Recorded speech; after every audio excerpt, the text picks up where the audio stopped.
banser nila. Oo, parang yung banser nila ito tayo pang.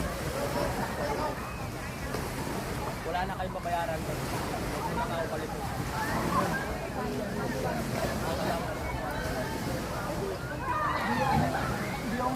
Depende lang naman sa inyo naman kung ilan na kayo magpapano.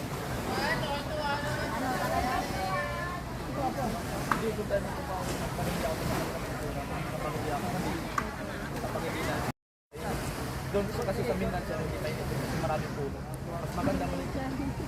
Kahit mas maganda maligo sa hapon dito. Pwede na to.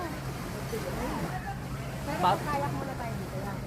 Kaya. Oo, tapos. Magkakaya kayo ng mga oras na mamaya pauwi natin para sa mga. Pansin mas maganda. Ako na balang hindi nakikita ko ito si Kuya. Kahit dating ko sa mga kaya ikaw yun, mag-iumal tayo.